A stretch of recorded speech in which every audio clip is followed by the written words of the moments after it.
Well, in the studio with me now is former British senior military intelligence and security officer Philip Ingram. So, Philip, let's talk about, first of all, the scenes we're seeing at the Rafah border crossing. Those aid trucks have been waiting for days to get in.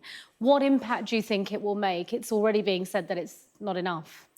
The most important thing is it's a start, and these are trucks coming out of Gaza to be manually cross-loaded with the trucks that are sitting on the Egyptian side and then them to go back into Gaza again.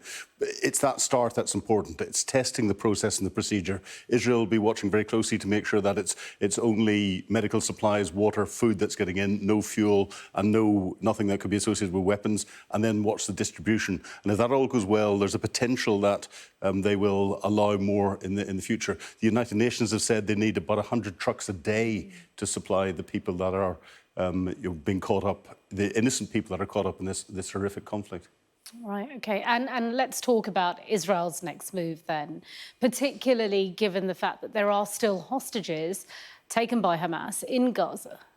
Hostages will be at the forefront of Israeli military planning. It's something that they've always focused on the past.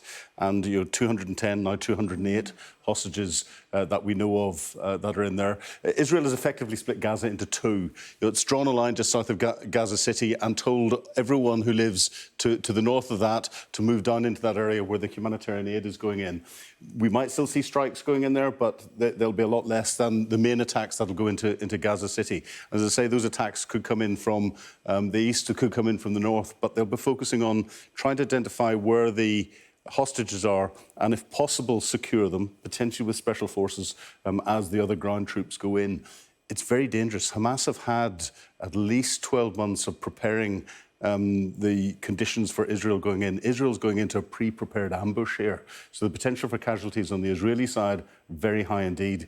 And the potential for collateral and civilian casualties for any civilians that haven't got out of this Gaza City area and moved on, again, very high indeed, because Israel's going to have to fight quite aggressively to get through those defences. Yeah, sounds horrific. Let's also talk about, well, zoom out, if you will, and look at Israel and the wider region and what's likely to happen there, and what's the latest? Well, it's interesting. We're focusing on Gaza, but we've seen some pictures earlier of increasing unrest in the West Bank. Mm-hmm. Now, the Palestinian Authority control the West Bank. They've got nothing to do with Hamas. In fact, they're not good bedfellows. They have come to blows before. But it's the Palestinian people that are in the West Bank that are seeing what's going on and are starting to demonstrate more. And there's always been tensions there, but it's another headache for Israeli security forces. So that's the second front. But the third front, and the important one, is on the Lebanese border with Lebanese Hezbollah. Lebanese Hezbollah are significantly stronger than Hamas, and they have been massing on the border. There have been artillery coming from them and from Israel back into Lebanon, and that's significant because Israel has put a large proportion of its military capability up there to try and stop Hezbollah coming and influencing what's going on. They've even evacuated a town of 20,000 that's very close to the border because of the potential for casualties. Operating on three fronts at once, that's a challenge for any nation. Philip Ingram, thanks very much indeed.